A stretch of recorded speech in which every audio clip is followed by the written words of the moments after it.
99% of oil theft can be traced to the Nigerian military, the army and the navy especially. Hello guys, what up guys. Asari Dokubo have this time exposed the secret behind his relationship with the president Ahmed Bola Tinubu and the real names behind our oil bunkering in Nigeria.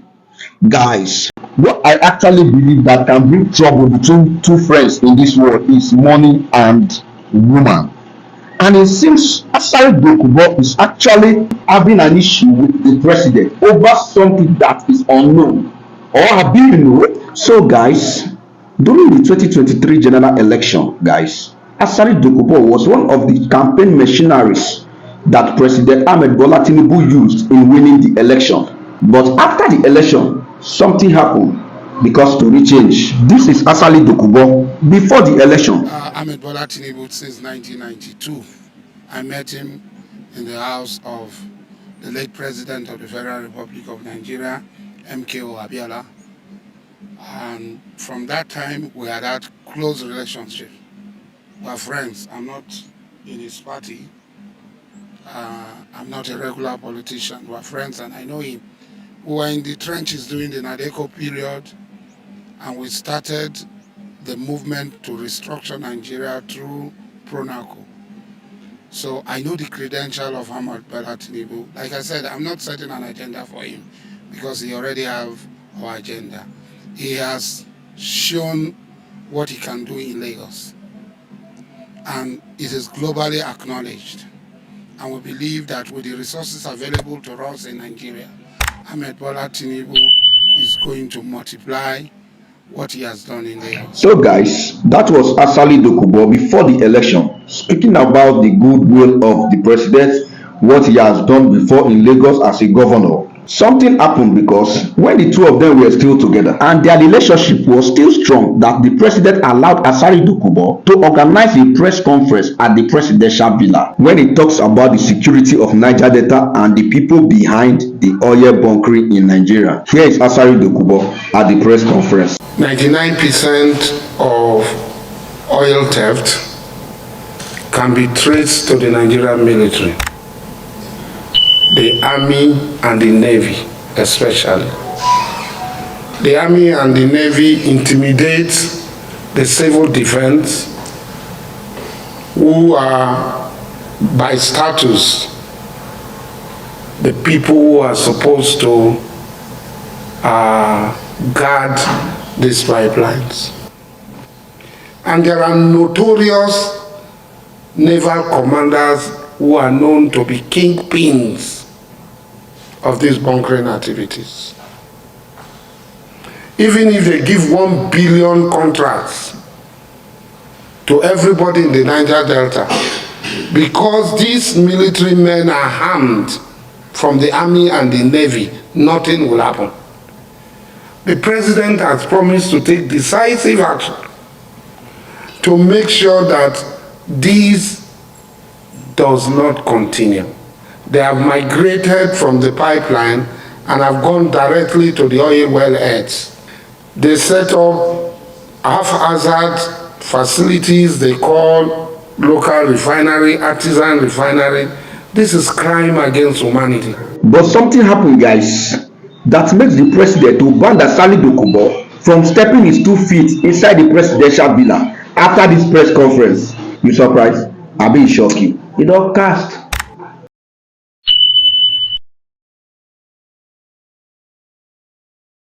Must be a big mess, or will I say he has been used and done after the election? Who knows? Because Asari Dokubo have been on serious anger these days against President Ahmed Bola Tinubu and the Minister of FCT, Mr. Nyesom Wike, the former governor of Rivers State, because during the local government secretariat election in Rivers State, Asari Dokubo dropped a serious threat and a warning to the Nigerian army and also promised to bring down the military jet if they continue to disturb his premises, in which at his statement he made mention of the former governor of Rivers State, Nyesom Wike, telling him that he knows all his plan and he should be very careful with him. Anyway, let's hear from the horse's mouth. Wike's soldiers, Wike's police, whoever, had been flying over my house and my compound in the last 30 minutes with 2 helicopter gunships. I have the capacity to contain them. Nigeria cannot surrender to Wike. Rivers people will not surrender to Wike.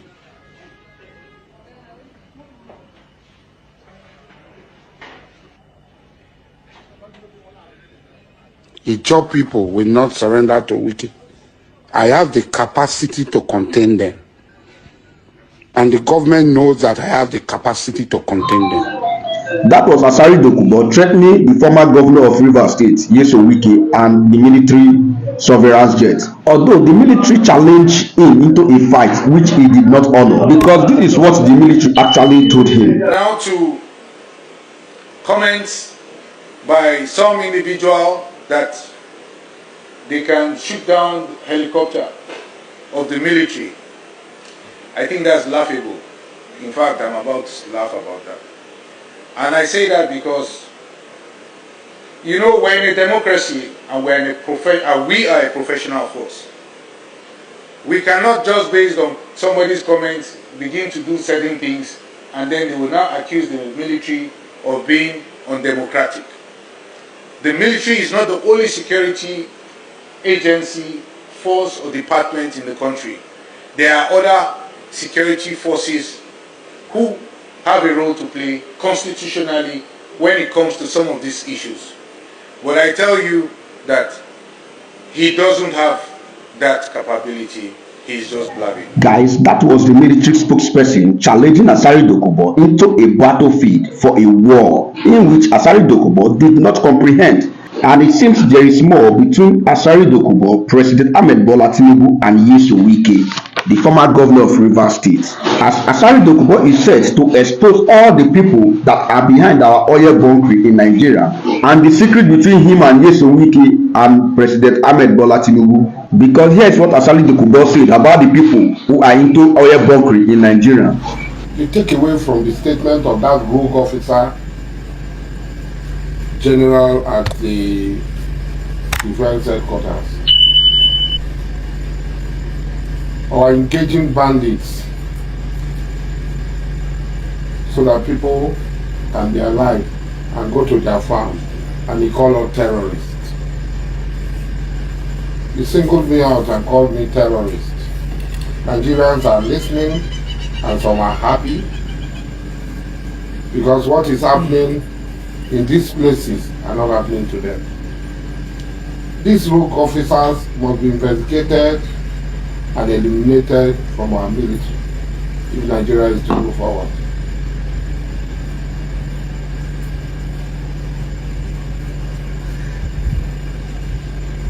My crime is that I stand by the people and defend them and make them go back to their own. That was the video Asari Dokubo posted on his official Twitter account, talking about the people who are involved in the theft of oil in Nigeria. And also, a lot of persons have come out this time to testify against Asari Dokubo that what Asari Dokubo actually said is true. Because here is this man from Niger Delta, and this is what he actually said about the oil theft in Niger Delta. Yes, I think there is a bit of exaggeration there. There is some measure of exaggeration, but no honest person familiar with the goings on in that area will say that everything that Asari Dokubo said was untrue.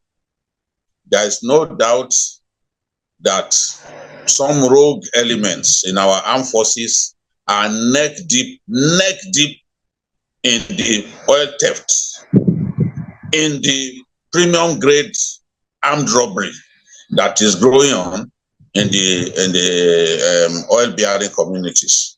Everyone knows this. It's not what he said. It's not a new thing. What is new is the fact that he tried to blame them for 99% of the oil theft that is going on. Of course, that is an exaggeration. The security forces are involved in oil theft in our country. Key politicians are involved, especially some politicians from the Niger Delta area. They are involved in this theft. Foreign oil companies are also involved. Unfortunately for us, because of the way the oil pipelines are lying on top of swamps in the oil-bearing communities, they are very, very accessible to oil thieves. This is industrial grade armed robbery that is going on in our country, and one of the best things that President Tinubu can do is to solve this problem once and for all. The whole world, the whole, all the countries that are major producers of oil, they've been making money since this unfortunate war began in Ukraine, the senseless war that Russia started in Ukraine. But it is Nigeria that is not making money. Look at the kind of money that Saudi Arabia has been making. Aramco, the national oil company of Saudi Arabia, have been making so much money. Profit. They are happy to announce profit. In our own case, we are not making money because of oil theft.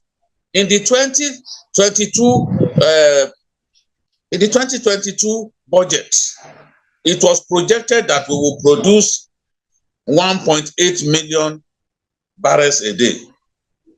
Oil thieves succeeded first in slashing it to 1.6 million barrels a day, and later it came down to as low as 1.3 million liters a day. That is about 500,000 barrels being stolen. There's no country that can permit that to happen. On the average, these oil thieves are making 100 million on a given day. I was looking at some of these statistics, because if they were to steal 100,000 barrels a day, then it means that they will be making $10 million every given day. You can imagine $10 million going into the hands of armed robbery. Of armed robbers. The theft of Nigerian oil is at a level that is unprecedented in any part of the world. We do not even know how much we export from our export terminals. Look at what Asari said. Asari said, let me read what he said. What is happening in the Niger Delta in the past 8 years was unprecedented in the history of oil production anywhere in the world. The vandals do not only attack the oil pipelines, they have migrated from the pipelines and have gone directly to the oil well heads, and they take directly from the oil well heads. This is a crime against humanity because the people's livelihood is being destroyed. And every meter you see a naval houseboat or an army houseboat stationed. So the main culprits are the army and the navy, and there are notorious commanders who are known to be kingpins. Of course, the navy has come out to say, name names. People do not directly get involved who position security men in the area, who allow bloody civilians to steal on their behalf. How do you then mention the name of somebody who was not directly involved in the stealing. For me, this is not the first time that I've had something like this. The former governor, immediate past governor of Rivers State, accused the GOC in Rivers State of oil bunkering. He accused him. He mentioned his name. Wike mentioned this. I think it was General Saram also at that time. And the question he asked there was, why should the chief of army staff of that time, General Buratai, allow somebody who is said to be a well-known oil bunkerer to remain in that critical position? Now, General Saram simply ignored him. I am not saying here that I have evidence that General Saram was guilty or was not guilty. And I didn't see General Buratai respond by saying, look, what you have said against my junior officer is wrong. But for a governor to have come out and pointedly accuse a general officer commanding of being neck deep in oil bunkering, the governor must have some facts. To have openly said that, he must have some facts. I've been told that soldiers, naval officers even lobby to be posted to some of those areas, Bonny, and some areas where we actually have export terminals, that some of these security operatives actually lobby, pay money to be posted to those places. To certain places, if it's not because you want to make money from those places. So we can't continue to kid ourselves that we don't know that this thing is happening. People in government are involved, senators are involved, House of Reps members are involved, security officials are involved, and there is a cartel that coordinates this oil theft. You can't steal 500,000 barrels a day if it is not organized crime. It is more than an organized crime. Absolutely. It is armed robbery of industrial proportion. This is how I describe it. This is armed robbery of industrial proportion, of industrial grade armed robbery. This is what we are seeing. And we have President Tinubu said from the beginning that he wanted that problem solved because he knows we are losing money. How can we be losing this kind of money? So we've got to find a solution.